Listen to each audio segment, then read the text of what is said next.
Bog svima dragi moji, ja sam Ivana Plehinger, dobrodošli ovu srijedu na moj YouTube kanal. Nakon mog izuzetno gledanog videa koji sam vam snimila početkom mjeseca o autofagiji, stiglo je puno vaših pitanja da nek ja vama snimim još mojih iskustava kako je to bilo.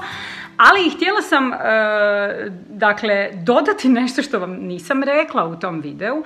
Neću sada ponavljati o čemu se radi, svi koje zanima što je to autofagija i kako uz pomoć autofagije zadržati mladenački izgled, ali i što je najvažnije popraviti svoje zdravlje, pa čak i smršaviti. To možete pogledati u tom videu, a sada ću se koncentrirati na ono što ste me najviše ispitivali. Jedno pitanje je bilo da u tih 16 sati kad se ne jede, može li se piti kava? Dakle, odgovor je ne.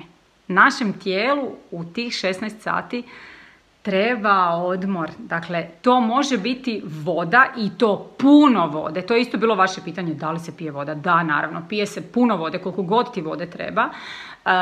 Puno vode, to može biti voda s limunom, recimo, limun isto sjajan za detoksikaciju, ali to nažalost ne može biti kava.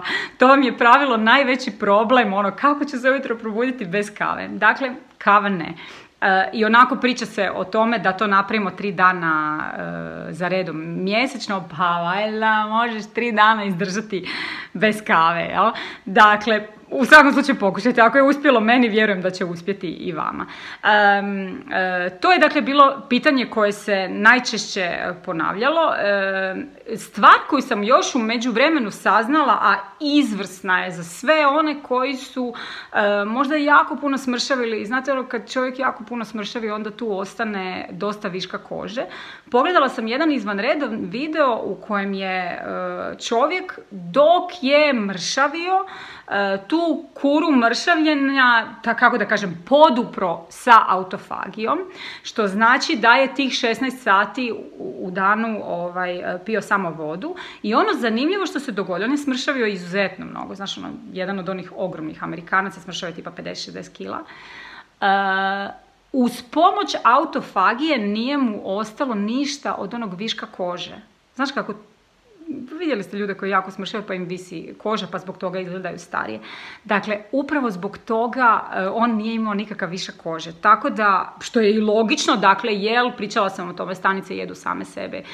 Tako da sve neke viškove na takav način stanica sama rješava. Još sam saznala jednu jako zanimljivu stvar, da pošto stanice same sebe recikliraju na takav način, praktički jedu proteine. I može vam se dogoditi da dok ste u autofagiji, da vam se jede puno manje mesa. Zato što kao stanice jedu same sebe. I to sam također primijetila, da mi se manje mesa jede kad sam u autofagiji. Ja vam to sada primjenjujem od kada? Od recimo sredine 6. mjeseca.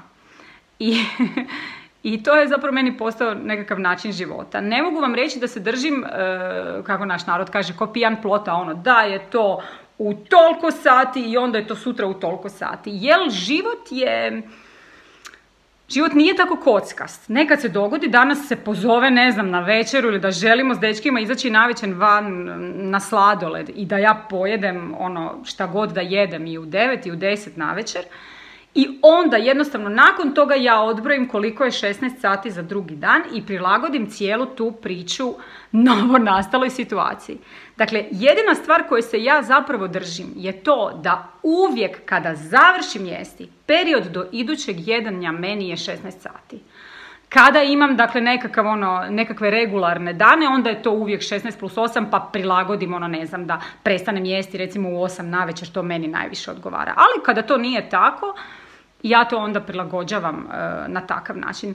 Znam da je jako puno vas mi se priključilo u ove svemu i već je puno komentara bilo, ne znam, preko 350 komentara je već bilo u prošlom videu.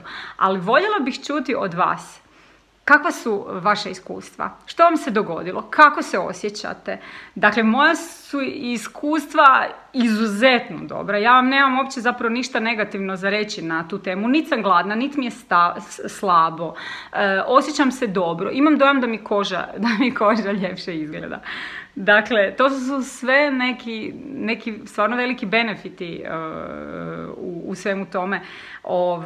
Tako da voljela bih čuti i šta se kod vas dogodilo koji ste isprobali autofagiju. Možda ćemo nekoga od vas ovim videom također nagovoriti da nam se priključi. I kao i uvijek, na kraju svakog videa, reći ću vam da vam želim svako dobro. I spoznaj da je uvijek samo dobro ispred svih nas. Uz autofagiju, bez autofagije, kako god. Dobro je uvijek ispred svih nas. I ja sam sasvim sigurna da svi vi koji ste uz mene ovako već dugo, da to itekako dobro znate. Dragi moji, hvala vam puno na svemu. Vidimo se iduću srijedu. Bok! Dragi moji, ako vam se svidio ovaj video, stisnite like i dijelite ga onima koje volite. Pretplatite se i na moj kanal, to ne košta ništa naravno. I ajmo se družiti i na drugim društvenim mrežama, pronađite me i na Instagramu i na Facebooku, a i vidimo se ovdje svaku srijedu. Bok!